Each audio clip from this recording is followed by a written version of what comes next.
Good morning and welcome.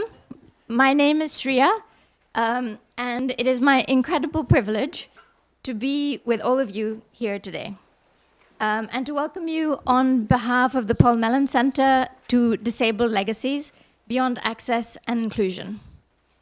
Hi to people who've just entered. Feel free to just take your time, sit down. As some of you know, this is part of the center's broader research program, and it's called What is Research Now, which started in summer 2025.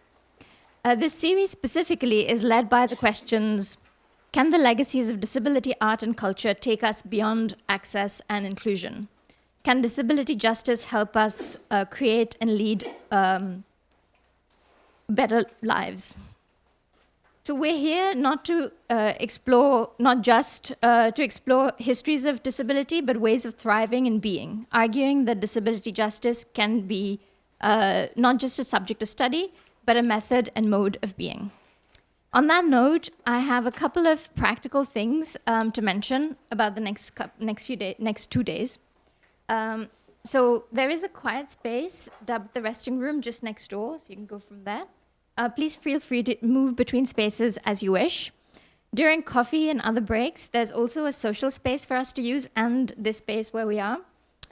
We can filter back into this space and the resting room. And the resting room has a couple of books for reference only, but feel free to use them, bring them in here, but as long as you put them back so that everyone has access to them. And the books relate to our discussions today, and a lot of them are by speakers who are here and who will also be here for the next gathering in March that I'll tell you more about as well. Live captioning will be available throughout, and if you wish to view the captions on your own device, please use the QR code in the event booklet. We have someone here who can provide conversational ASL as well and support anyone who wants to ask questions in Q&A sessions using that. So if you would find that helpful, please let a member of Paul Mellon Center staff know. They are identifiable by their blue lanyards and also available for other questions. Alternatively, there is also an event information point in the social foyer as well, just outside this space, and there will be someone there to help at all times. A lot of practical stuff to go through, but these are helpful and important. Your information pack includes eateries in the local area, which you might find helpful for the lunch break. And also, small point, but these little booklets have been designed with helpful information, like gathering guidelines and so on, but they're also keepsakes and have sort of quotes and extracts from speakers here with us today, tomorrow, in March, and space for your kind of thoughts, reflections, and so hope you will use them, keep them, and this can kind of continue into our lives with us. Well, all that's left to say is really how lucky I feel to be here in a room with all of you and with everyone joining online as well. I'm especially grateful to all our speakers who have made long and not easy journeys to be here. And everyone kind of joining in virtually for the ride. You know that there are ways to ask questions even if you're joining online through the Q&A box, and it will kind of miraculously come through on my phone. And when there's time, I will try to include as many online questions as possible. It feels like only yesterday that Kenny, Oka, and I were sitting with the rest of the Paul Mellon Center team to start dreaming together. And here we are. My thanks to the PMC team, Ella, who many of you will have exchanged many an email with, Kathleen and Femi behind the scenes, and sometimes not so behind the scenes, for putting their whole hearts into this. And most of all, thanks to my co-conveners, Kenny Freeze and Khairani Barokka Oka. It has been such a privilege to think with Kenny and Oka, but most importantly, it has been fun. There's been great joy in the process of putting this together, and we hope we can share this with all of you over the next 2 days and create that joy. We want the ideas shared in these rooms to leak out and infect the enabled world, to show up when decisions are made, policies are written, and worlds envisioned. So without further ado, over to Oka.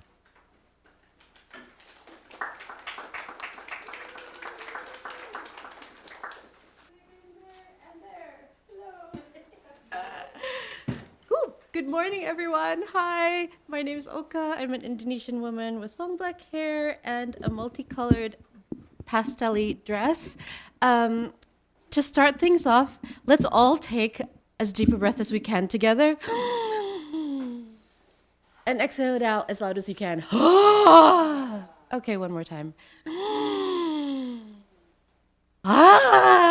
Okay, thank you so much.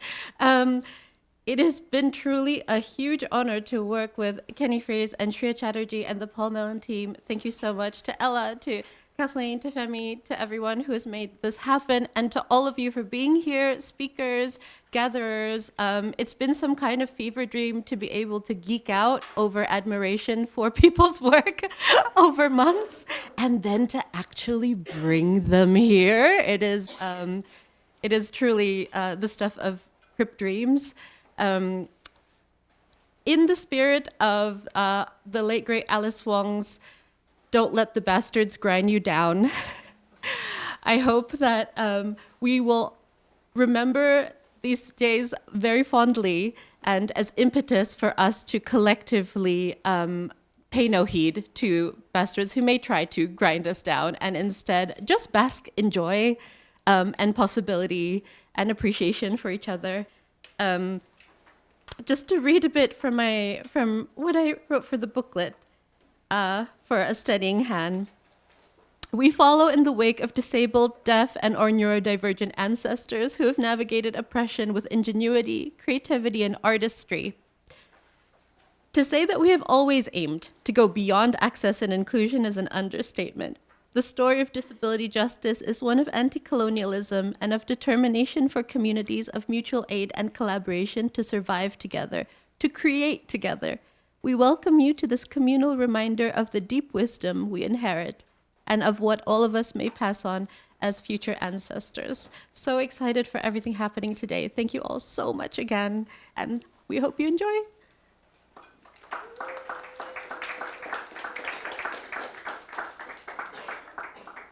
Hello.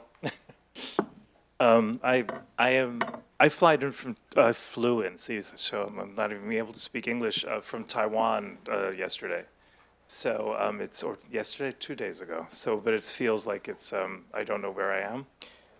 So I'm Kenny Freys. Welcome. This is quite a wonderful thing to see happen. Working with Sria and Oka for the past months on this has been really just absolutely fantastic with the help of the staff at PMC. For those that don't know, there's a display over at the Paul Mellon Center curated by Virginia. Is Virginia here? Where are you? Over there.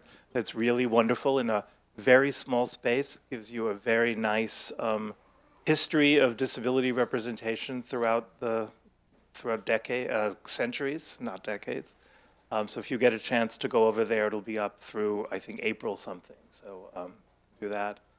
And last night, we had a wonderful talk by Keith Piper about the work of Donald Rodney, which was really, really fabulous. So I just wanted to mention that it's there, and it'll be there for a while. So don't miss it. I left my reading glasses in the hotel, so that's kind of an interesting thing. I just wanted to point out that, so Sria told me to say that, what did you tell me, Sria? When you're asking questions, to use the mic, because we have people on with the live captioning. So it's important when you do ask questions to use the mic, which will be passed to you, I'm sure. So I just wanted to point out that what I say, I'm going to just read very briefly of something I say in the booklet about the use of the word inclusion. If I can first find it, and if I can first then read it, we'll see without my reading glasses. Access is not only physical access. As necessary as physical access is, access must always include disability representation by disabled artists not only in disability-focused projects, but dare I say, in all projects. And I urge us not to use the word inclusion. Inclusion connotes there are people who hold the power to include. Most often, these gatekeepers are non-disabled. Inclusion seems like charity. The very idea of inclusion seems excluding. So I wanted those words to hover over this event. And before we get started, I just also wanted to talk very briefly right now, but we will talk more later, that we are dedicating this whole series of events to Alice Wong. For those of you who don't know, I think most of you probably do, that Alice Wong was an American disability rights activist, author, and MacArthur Award recipient. She devoted her life towards amplifying the voices and experiences of disabled communities, challenging systematic ableism through storytelling, advocacy, and community building. In 2014, she founded the Disability Visibility Project, an oral history project which expanded into a podcast, blog, social media campaign, and community space. So this program is the memory of Alice and her legacy of uncompromising advocacy, visionary leadership, and joyful community building. Alice's final words were, I will read, it's also in the booklet, "We need more stories about us and our culture. You all, we all deserve the everything and more in such a hostile, ableist environment. Our wisdom is incisive and unflinching. I'm honored to be your ancestor and believe disabled oracles like us will light the way to the future. Don't let the bastards grind you down. I love you all." So now I'm going to move into the program by introducing you to Sandy Ho, the wonderful Sandy Ho. We're so thrilled came from the US to be with us. I will give you Sandy's biography, which you can also find in the program booklets. Not this booklet, but I think they're online, the bios. I think they put them. So Sandy Ho is the Executive Director of Disability and Philanthropy Forum. She was most recently the Program Director of the Disability Inclusion Fund at Borealis Philanthropy, where she led a grant-making strategy for $4 million for disabled-led organizations across the country. Prior to her role in philanthropy, she was a disability policy researcher and comes to disability community organizing by way of mentoring for youth with disabilities. She was a member of the inaugural Obama Foundation USA Leaders Cohort in 2023, and in 2022, Ho was named a Disability Futures Fellow supported by the Ford Foundation and the Andrew W. Mellon Foundation. She received her Master in Public Policy from Brandeis University in 2023. She identifies as a disabled, queer, Asian American woman. In her spare time, she enjoys birding, which is something I just learned about Sandy, and reading by Lake Merritt in Oakland, California. It's just a thrill to finally meet Sandy in person, and I give you the wonderful Sandy Ho.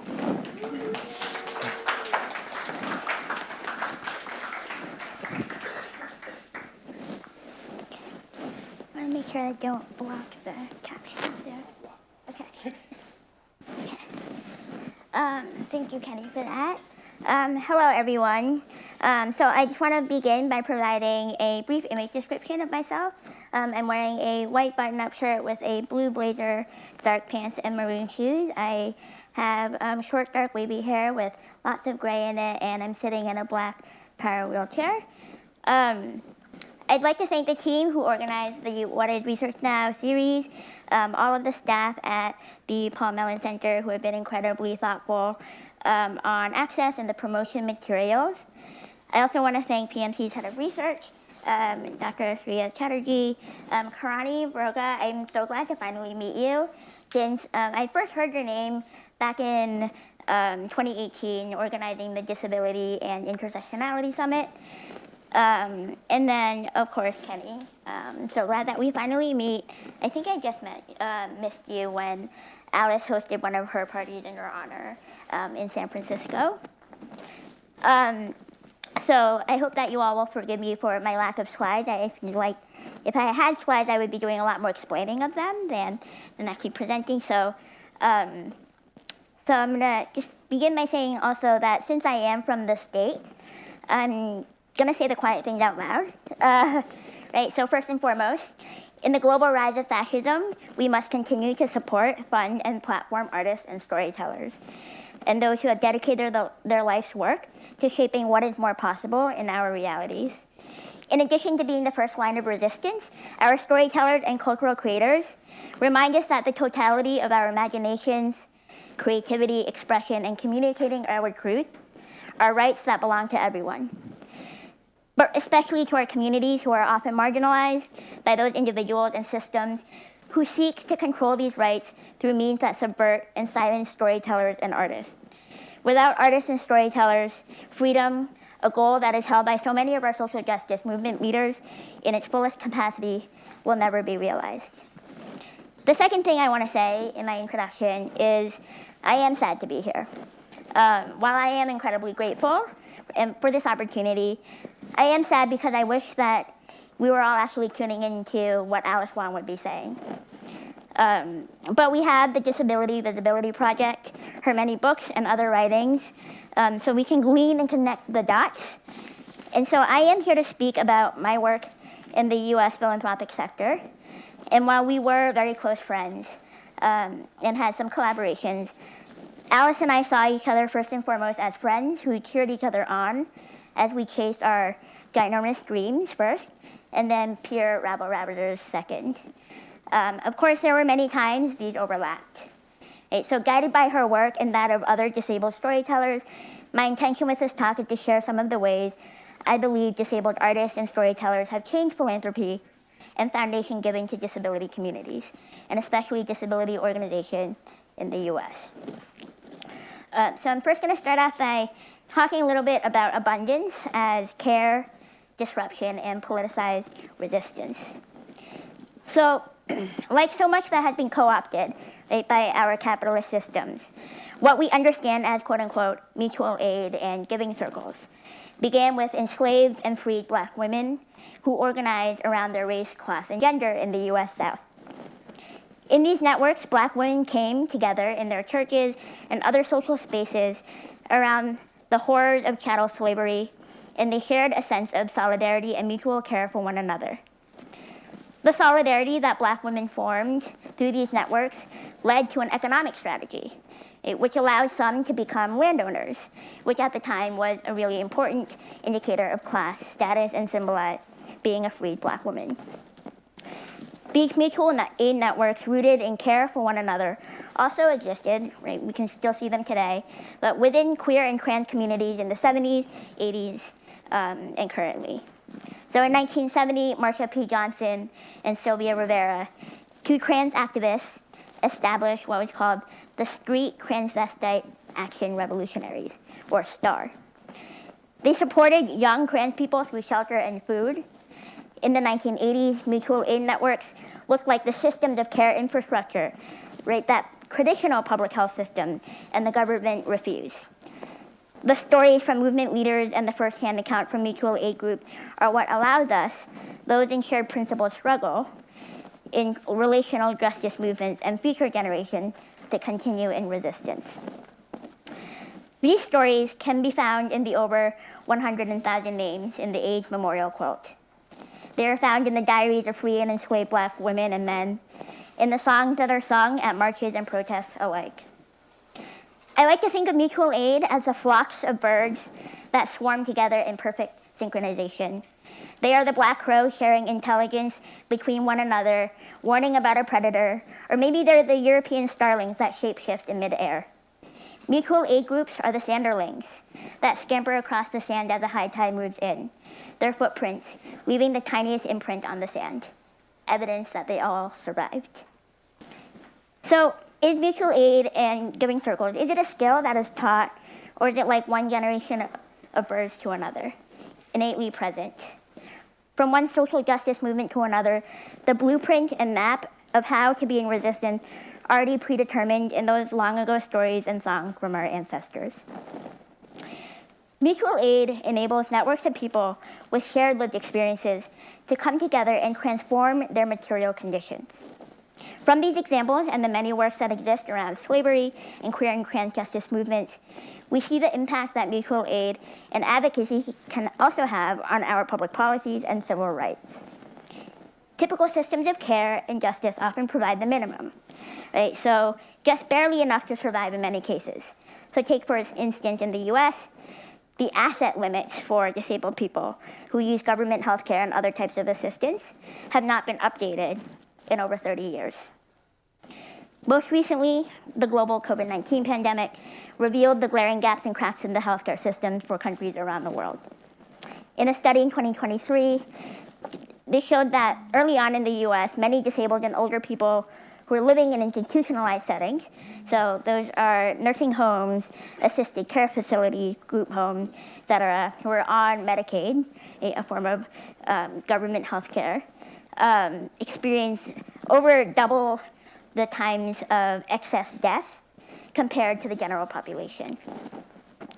But even before these studies had begun and come to such shocking revelations, disabled people in the US were quick to organize and immediately began advocating to call out the lack of access.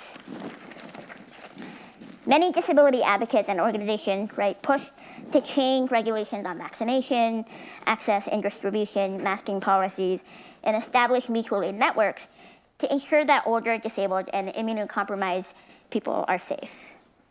So to this day, not only does the pandemic still continue, but masking has become weaponized by those who are targeting protesters and in the States, ICE agents in the US alike. In a 2025 interview with The Guardian, Alice reflected on relishing and appreciating the solidarity rage she shares with kindred spirits and communities all around the world. So I quote, "The pandemic reveals an attitude that disabled, sick, poor, and immunocompromised people are disposable. Disabled people already know what it is like to not be believed by the medical establishment when they have a mysterious illness such as long COVID. Disabled people foresaw correctly the need to mask in spite of mask bans and the dangers from lack of masking in healthcare settings," end quote. So mutual aid as a form of collaborative, networked, and politicized resistance transgresses borders and is really far from transactional. So I want to consider two other examples.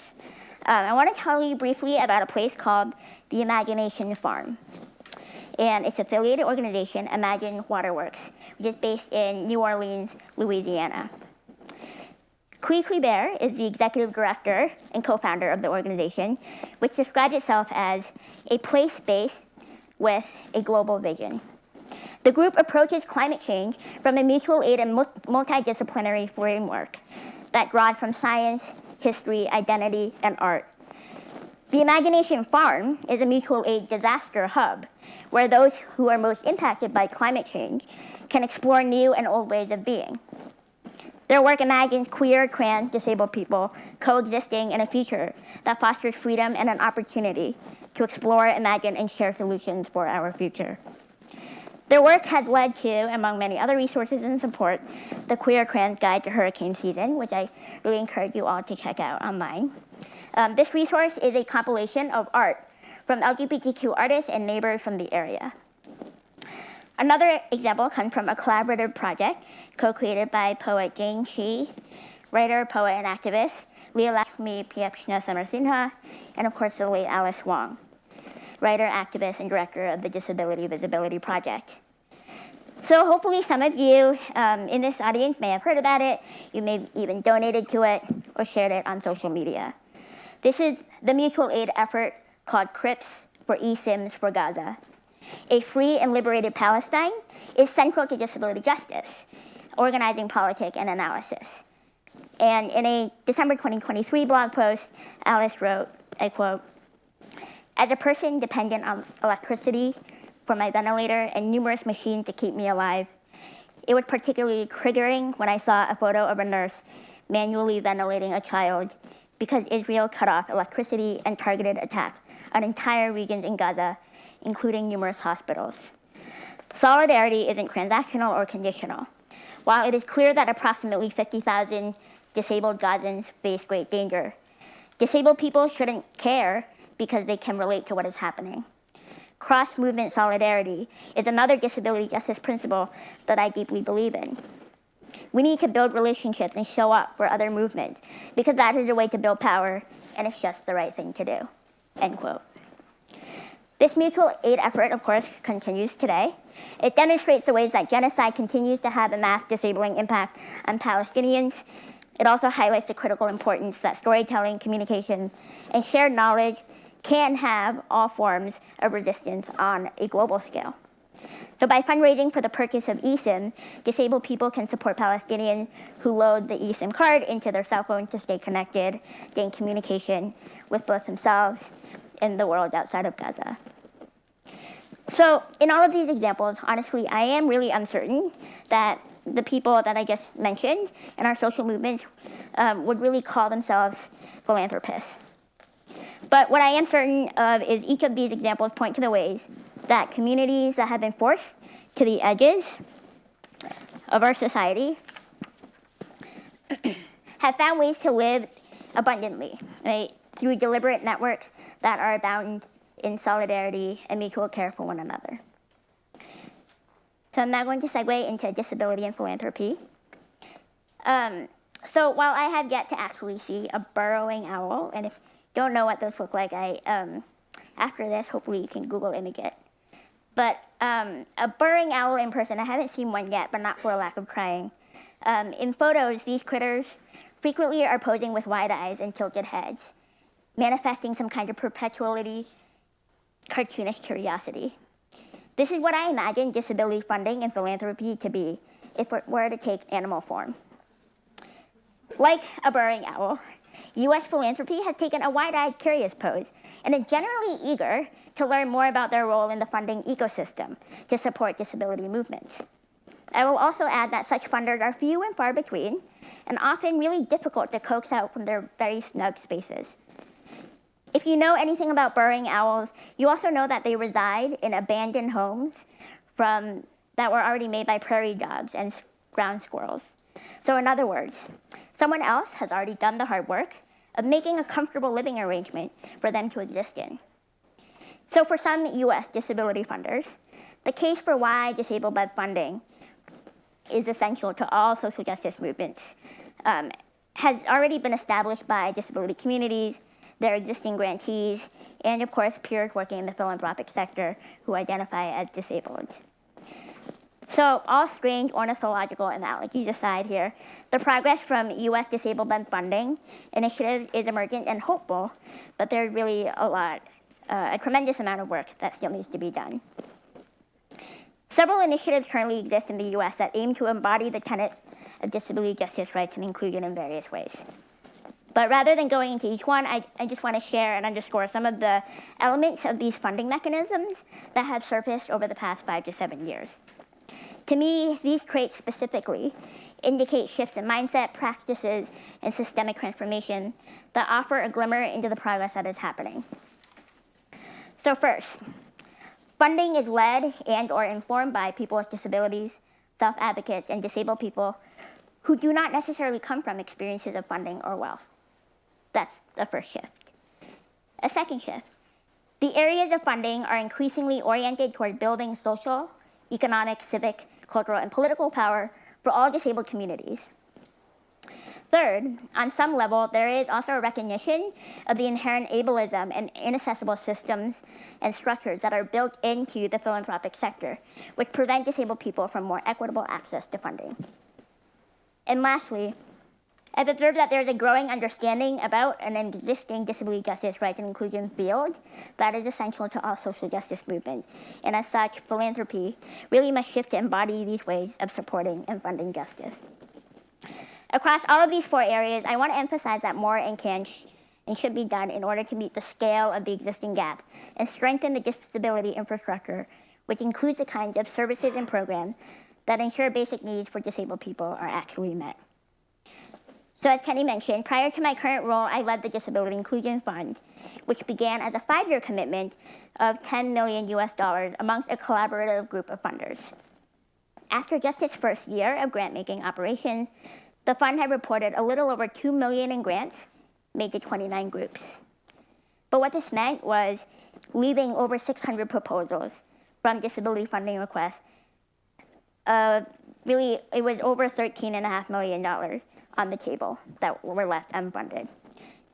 As of 2025, the Disability Inclusion Fund, now under the leadership of Nikki Brown Booker, had reported awarding $5.5 million in grants to 67 disabled-led organizations across the U.S.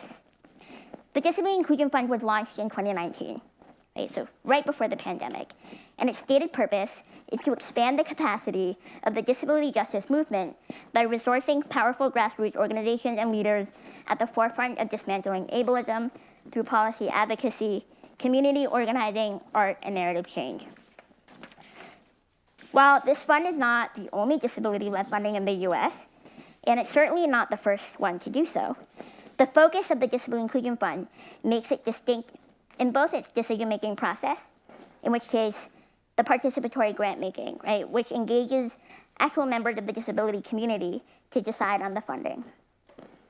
The fund draws from a collaborative pool of some of the largest philanthropies in the US, including Ford Foundation, Robert Wood Johnson Foundation, among others. Currently, this collaborative effort includes 19 foundation leaders who are on their own learning journey to implement and embody their practices. I, of course, want to offer that US philanthropy may not fully embody all the principles of disability justice in my lifetime, or in our lifetime. However, this does not exempt the sector from doing the work to shift how it leverages its own power, funding, and privilege to improve the lives of people with disabilities, to strengthen disability-led and serving organizations, and really ultimately to ensure that everyone has access towards a less ableist and freer futures. In 2022, I had the uncomfortable honor of being named a Disability Futures Fellow alongside Kenny. I say uncomfortable because at the time I was also leading the Disability Inclusion Fund. In other words, it felt like self-dealing. The Zoom call I had with the program staff, I remember spent much of it reassuring me that I was deserving, that it is separate from my work at the Disability Inclusion Fund at the time, and that I could use it towards anything, including saving or a future project. This was at the time, and I maintain it still is, a radically different form of funding that I had ever experienced because of its care and intentionality in who the funding would be directed to and the flexibility in how it was being provided. I also had never been part of a grantee network where we recommended future recipients. Now, as some of you may also recall, in 2022, that was the year Alice Wong's Year of the Tiger memoir came out, and she experienced her first major hospitalization that led to different disabilities and a new reality for her body where she became an AAC user, meaning she communicated through a communication device. At that time, she launched a GoFundMe to support her care and ability to remain in her apartment in San Francisco and to live on her own terms rather than being institutionalized.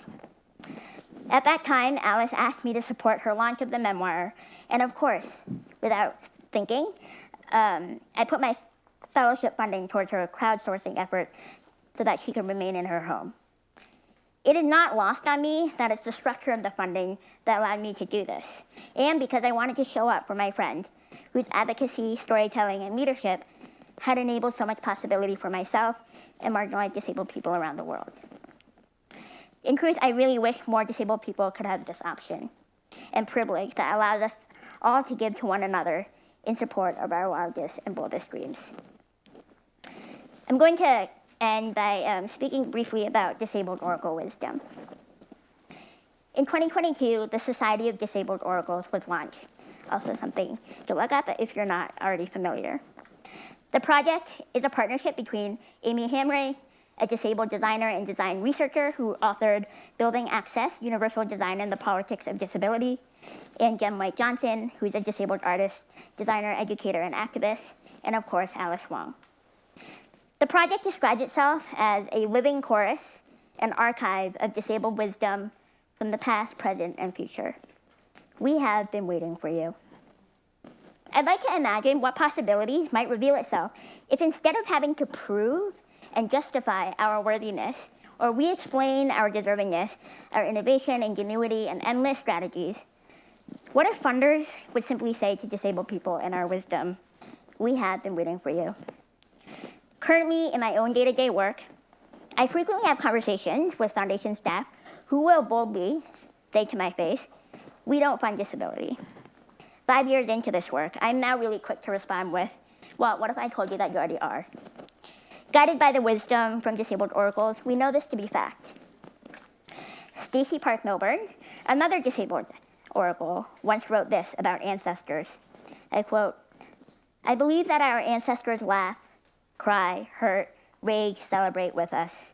Most importantly, I believe that they learn as we are learning, just as we learn from them. We grow knowledge and movements with them. We crypt futurism with them. We demand and entice the world to change the way things have always been done with them. We change ourselves with them. They learn through us. When we become ancestors, we will also continue to learn. End quote. Certainly, funding goals are helpful benchmarks to hold the U.S. philanthropic sector accountable. The increased amounts of grant funding that more disabled-led organizations have access to it, and across a multitude of types of work are all evidence that shifts are being made. But when I talk about the work that still needs to be done, I'm explicitly referring to both the funding of more disability-led advocacy, as well as the kinds of systemic transformation and cultural shift that philanthropy must make to how it does its own work. One will never be fulfilled without the other. How we fund is just as vital as what or who. Another sign of progress for me is resourcing beyond urgency and transactional pleas in the face of disaster, pandemics, and volatile political landscapes that are actively disappearing disabled people of color, queer, and trans disabled folks, and our young people. I believe that justice can be sustained when we fund in support of one another's freedoms and in ways that loudly proclaim, simply, your people are mine and my people are yours. Funding to right wrongs, shift disparities, and the so-called playing field, as it were, will be necessary for at least, I think, the next century. But I hope that there is a day when philanthropy considers abundance as a joy-filled future, and towards a time when the dependence on funding, our way out of crises, will be rendered unnecessary. What would the storyteller say about our society then? What are the new ways progress would be measured, and how would power be shared and empathy be experienced? Alice imagined living until 2029 as president of the North American chapter of the Disabled Oracle Society. And in this, she adjourned the meeting with the Disabled Oracle Society motto, inviting everyone to speak the statement aloud together. So I want to invite you all to repeat after me. We are the past. We are the present. We are the future. We are forever. Thank you.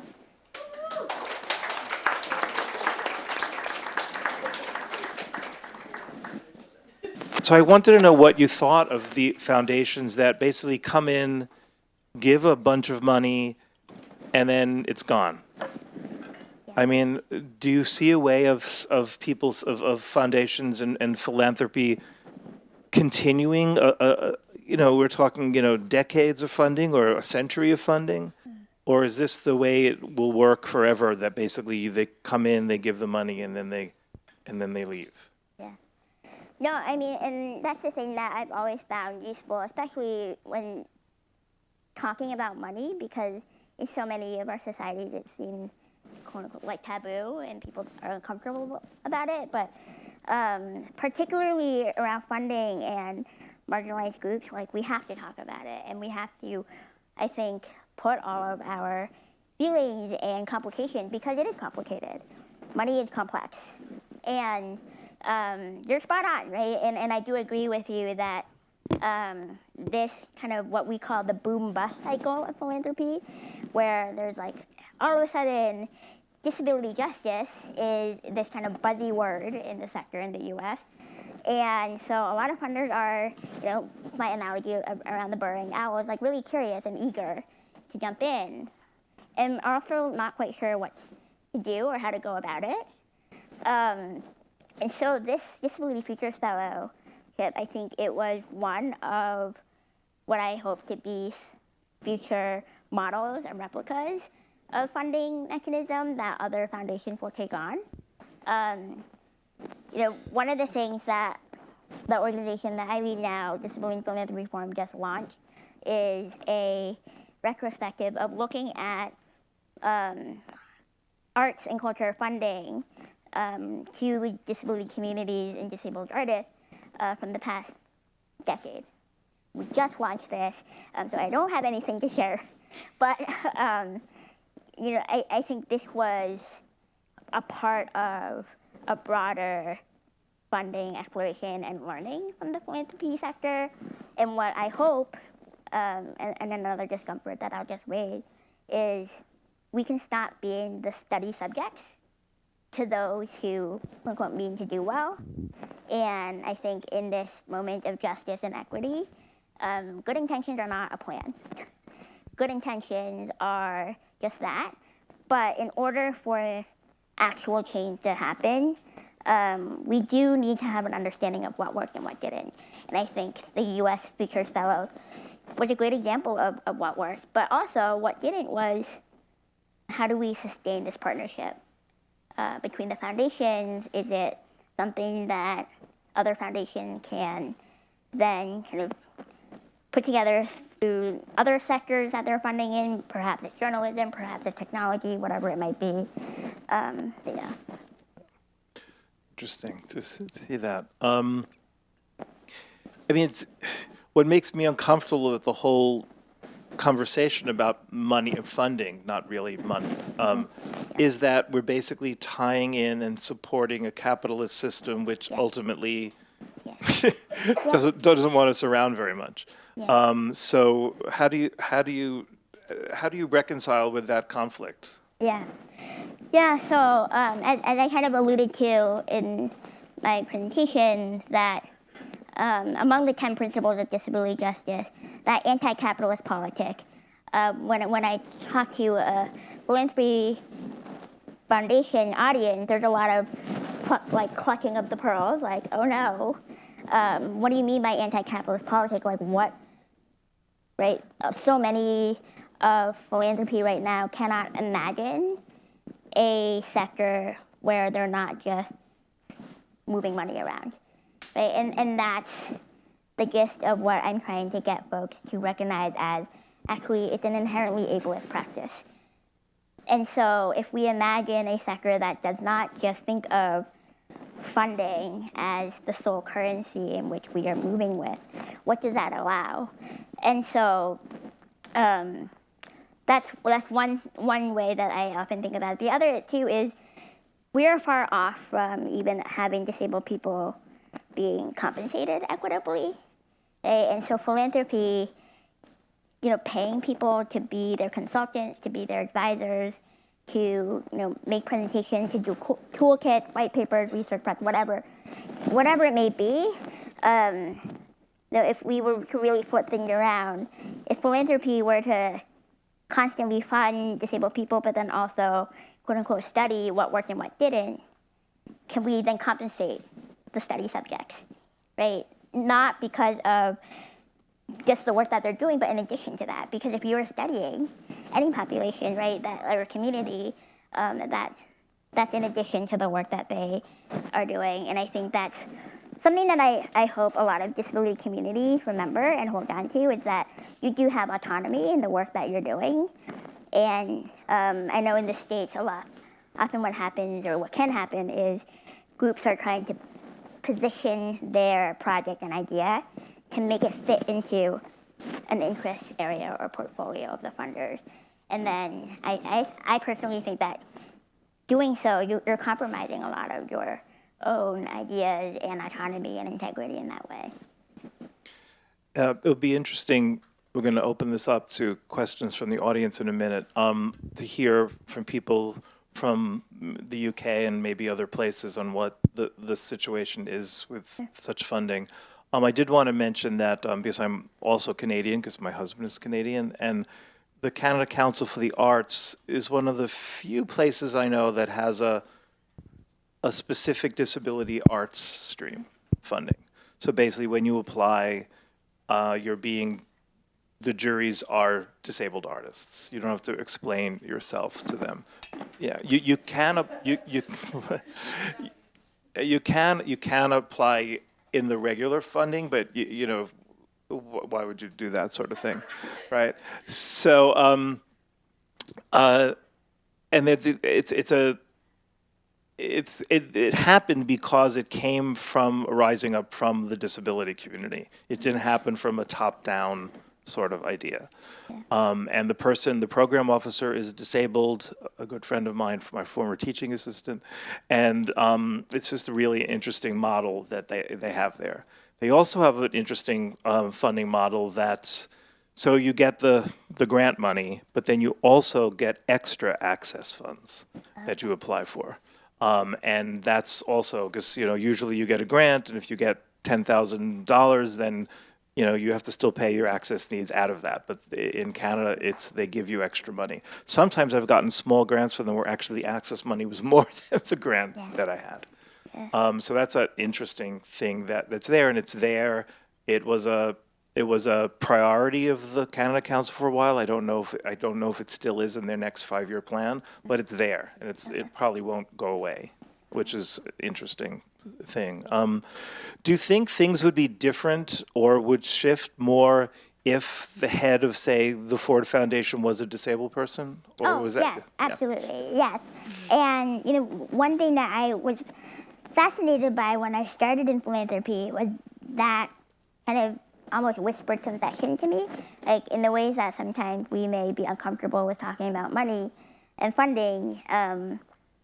The flip side is that I quickly found how uncomfortable many in philanthropy are about identifying disability. So there are lots of presidents of you know, with fancy titles and positions at foundations who will come up to me afterward and say, thank you so much for that, because I actually have been experiencing such and such. And, you know, in a sector that is very much about perfectionism and showing up and trying to be perceived as the expert in what you're funding, those kind of cultural elements of ableism in philanthropy are very much present. And when I go into rooms in foundations, I am often sometimes the only apparent disabled person in the room. And my friend and mentor, Ryan Easterly, who leads the WITH Foundation, WITH, and they fund exclusively adults with intellectual and developmental disabilities healthcare systems. And he is also apparently disabled. He uses crutches. And we often have the conversations about our experiences, not just as disabled people in philanthropy, but also as folks who are leading, you know, who are both executive directors. There are lots of foundation leaders who hop off the plane, get into their cab, and don't think about, okay, is the cab going to be accessible? Do I need to train my executive assistant to how to book hotels accommodation, right? And so the privilege and the imbalance of what it's also like to be in philanthropy as a disabled person is also truly wild. And I hope that, you know, when we have more disabled people in the field, that's when things can shift.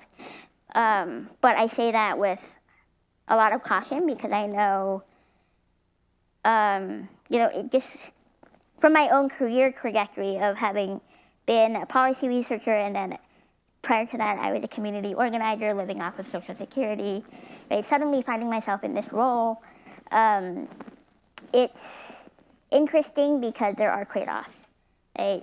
I have lots of friends and activists who are like, Sandy, we need you in these rooms because you can say the things that we can't. But at the same time, there are times when I go to disability community events in San Francisco or wherever, and I kind of miss just being a part of the disabled community, because there are times when I roll into a room now and, you know, I understand that it is a part of my job, and I fully embrace that. But rarely will there be a moment where I'm not asked, hey, can you introduce me to such and such a funder? I miss the moments when I can not have that on me. But, you know, again, compromises. So. Thank you so much. Let's open the conversation to our audience in the room and our audience online. Amelia, you want to? Yeah? Yeah. Uh-oh, we're in trouble. The UK is in trouble. You're doing great. Hi, I'm Amelia from Quiplash. And the other half of Quiplash, Al wrote this question down for me so I didn't ADHD ramble too much. But also, Sandy, thank you very much for your talk. It's really emotional and it's just really nice to hear other people talk the way that we try to talk. It's really lovely. Anyway, so the kind of statement / question is, according to Disability Rights UK, shout out Disability Rights UK, they did some research recently that said 97.3% of all funding that went to any cause related to disability in the UK went to organizations that were not disability-led and don't represent us, and they often have a medical model focus. We are not aware of any disabled philanthropy networks in the UK. If anybody knows of any and we're wrong, please tell us. Quiplash, the company that we run, is almost entirely earned income, and our position is precarious and constantly ignored by funders.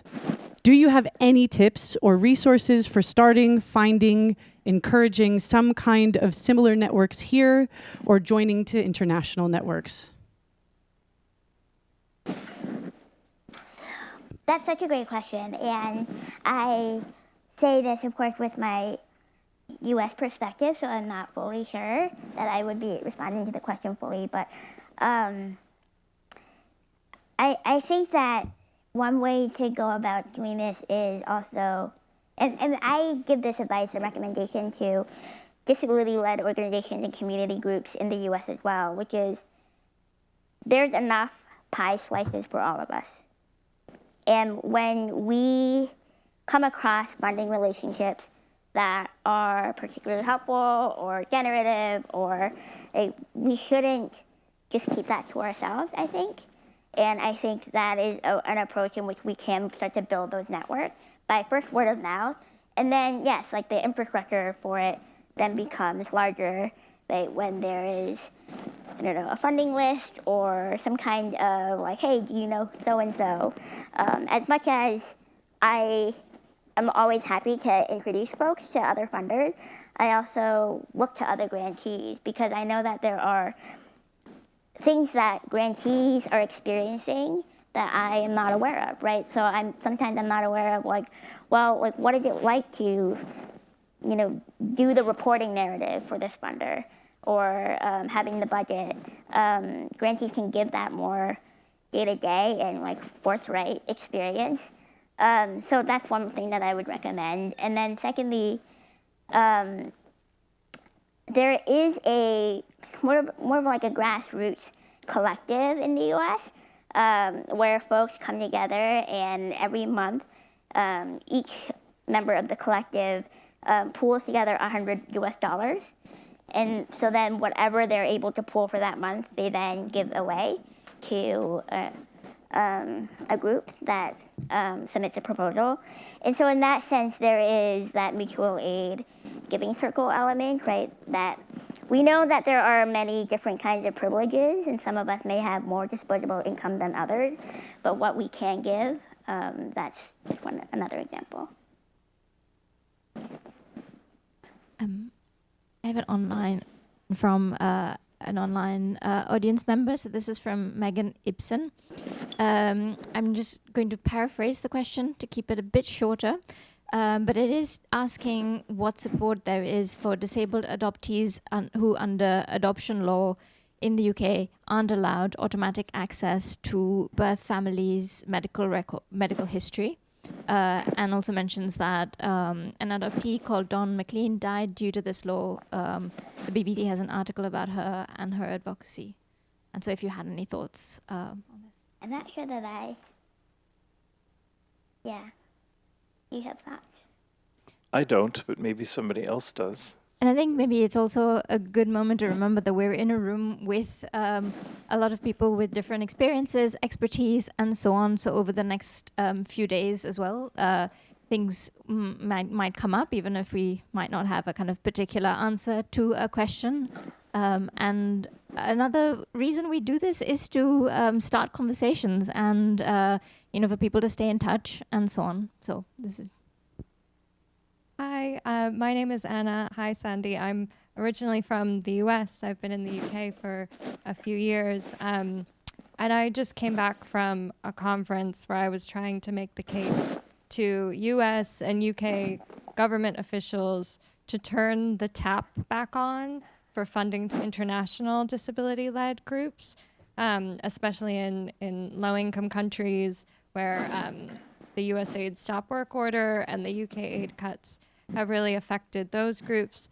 And I'd be curious whether either of you have heard of any changes in philanthropists kind of turning to fill those gaps, or developments of relationships between disability groups in maybe the US and UK and abroad, because I think it's probably more important than ever that we're making those transnational connections and seeing ourselves as part of a global transnational community, which is also a bit of what I'm doing my PhD on. So just very interested to hear what you're seeing in that realm.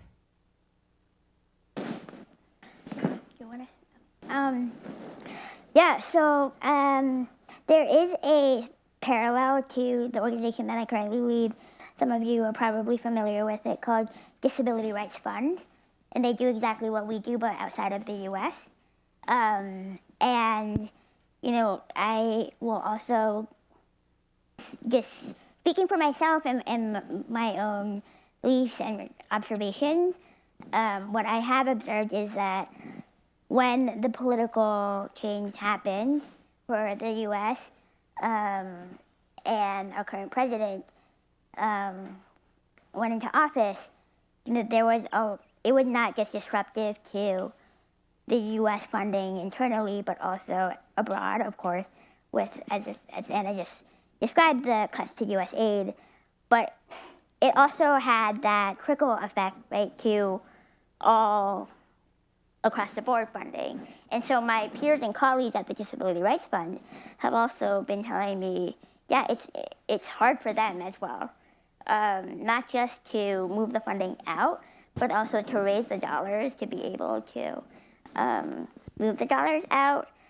And so I think that's why when the sentiment of, funding isn't political or politicized, it very much is. And I think we also need to be transparent about that.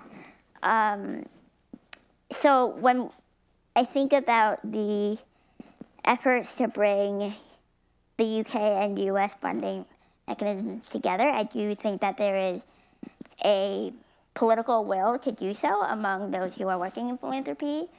And that's some of the things that I have found to be a little bit of a privilege to work in the sector, while so much of disability services in the US is dependent on federal dollars.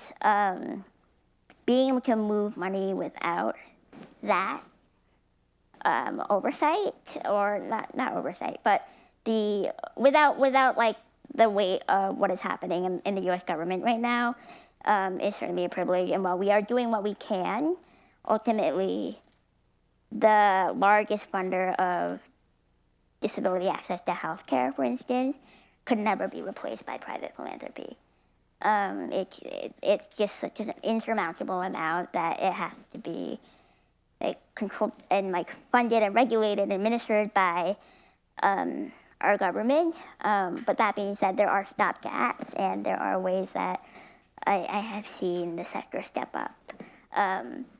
A lot of what philanthropy has also had to do this moment that I've observed too is question their own existing funding mechanisms, right? So does it make sense to continue to fund some of the organizations that they have been, or should we be moving some of that funding to the traditional historical organizations that maybe are not disability-led, to those groups that are? And those have been some conversations that I've been involved in as well. The only thing that I know is because our various arts grants. This won't help the UK now, but the EU through the has a program called Culture Moves Europe, and so they're giving grants. It's now entering another 3-year cycle. They're small, but they basically give artists money to go either learn or collaborate or create with somebody in another country. And I think I read that the current third this new iteration has something to do with people who are collaborating with groups in Africa. Either I dreamt that in one of my my jet lag dreams, or that's reality. If I'm wrong, I'm wrong, or maybe it's just a hope. I don't know.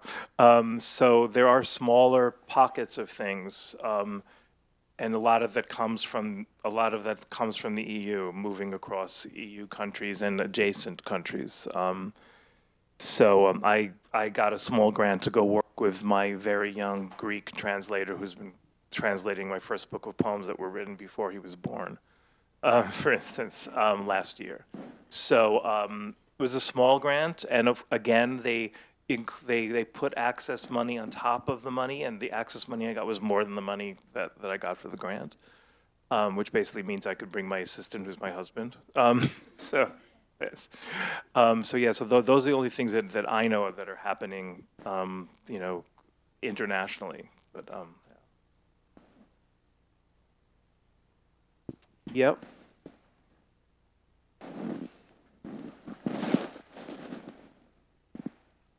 Hi, my name's Riley. First, I have an accessibility question. Can we have 2 to 3 lines of the live transcript on the screen? It helps people with neurodivergence keep up with everything. So also being higher would be fantastic so we can see it over people's heads. It's okay. Thank you. So my actual question, Sandy and Kenny, how do you, as disabled persons, balance the inspiration porn that inherently comes when advocating for the fancy philanthropic, I struggle with words some days, funding, while also acknowledging that taking and using money from a capitalist society is inevitable and a form of resistance? You want me to say it slower? Yeah. Nope. You are great. How do you, as disabled persons, balance the inspiration porn that inherently comes when advocating for philanthropic funding, while also acknowledging that taking and using money from a capitalist society is inevitable and a form of resistance? Go ahead, start. Beautiful. Beautiful. Thank you. Thank you for pointing out the access need. That was really great. Sandy says I should answer this question first. I'll just, when I was younger, a long time ago, I would talk about how if somebody asked me to be on a panel or to do something because I was disabled, I would do it with no problem, because who cares, And I kind of feel the same way. I don't care if somebody takes inspiration from what I do. It's not my responsibility for how they react to what I do in my life or my work. So I'll gladly take money from anyone. It's just, it's why I moved from poetry to writing nonfiction, as if that would make a big difference. It actually did make a difference, but not a big difference. So I don't know if that answers your question, but that's I just think it's, I'm aware. There's a lot of catch-22s and conflicts in all this. For instance, for the past, 12 years, I'm working on a book on Action T4, the program that the Nazis killed mass murdered disabled people. And I had a residency at the Rockefeller Foundation Bellagio Center, very prestigious, very beautiful. But the Rockefeller Foundation was one of the biggest supporters of eugenics, both in the United States and Germany and in the world. So the only way I could deal with that was when I gave my presentation at the Rockefeller Center. I basically mentioned that. I said that it's a very ironic thing that here I am writing this book with with the largesse of a foundation that basically supported the tenets of that that basically killed hundreds of thousands of disabled people. So it's being aware of those contradictions, not putting them aside. But yeah, Sandy, anything? So I was just trying to look up a book that I would also recommend folks check out, written by Paul Longmore, the late and great, but it's quite a long title. But it's essentially on the business of charity, and really has a very stirring critique of telethons and the history of telethons in the U.S. I thought about bringing that into this presentation, but I wanted to start from a different place than the typical U.S. charity model or social. So I would recommend, because it does delve into the inspiration porn of it all, and how that history has shifted the ways that disabled people are perceived in relationship to money. But for myself, I totally agree with Kenny. At a certain point, it's okay, well, I'm not going to be able to control how other people react or respond or what they take away. And that has been something I've been actually relearning, and it has been reemergent as I've been grieving Alice, as we have all been grieving Alice very publicly. And, that's just one of the elements of this work. And I also recognize the privilege of me being able to be visible and to communicate this means that I have a responsibility of sharing other people's works, naming other groups and organizations that can't be in the rooms that I'm in. So I always try to do that. And yeah, I don't think we can do this in a way without being complicated and holding both of those truths at the same time of balancing the capitalist society that we're in, but that doesn't mean the changes that, even though it is incremental, are no less important or signs of progress. Sria, how are we doing with time? Oh, I think there's one over there. We have 5 minutes.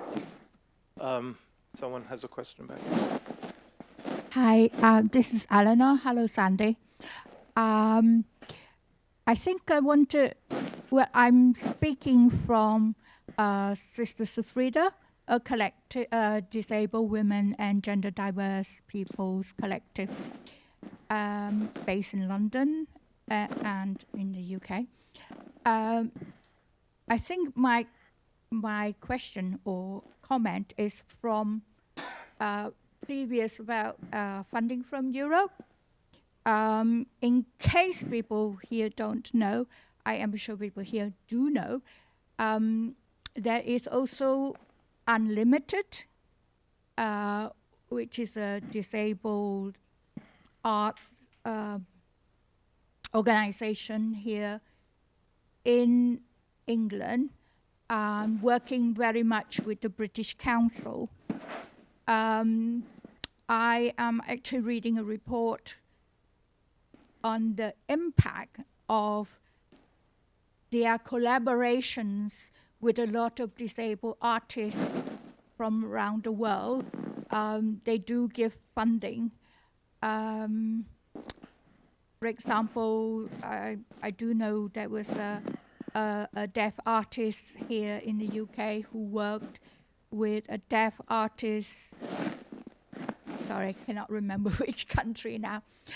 But if you don't know, you should look them up. Unlimited often has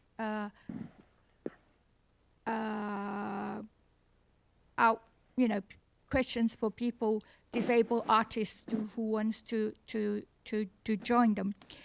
I also wanted to make the comment that there was a question put to me that there was a lot of trust in the British Council, also because of the access, the accessibility, and the knowledge about disability in the UK.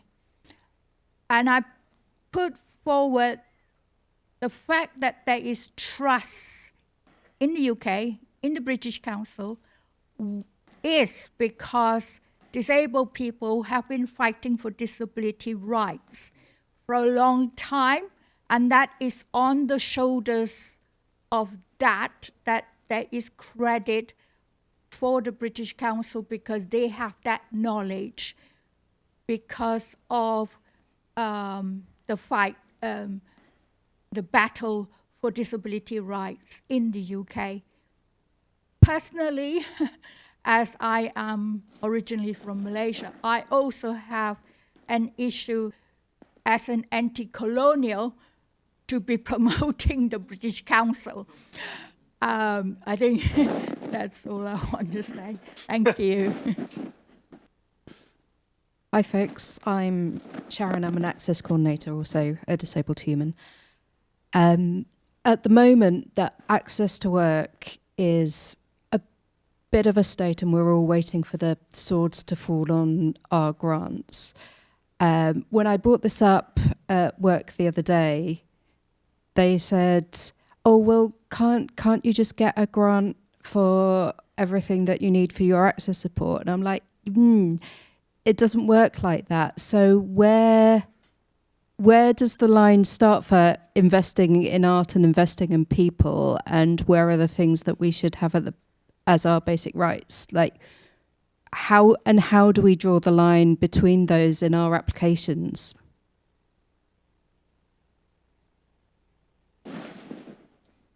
So one thing that I have often recommended, and something that we see is already happening as a shift in U.S. philanthropy.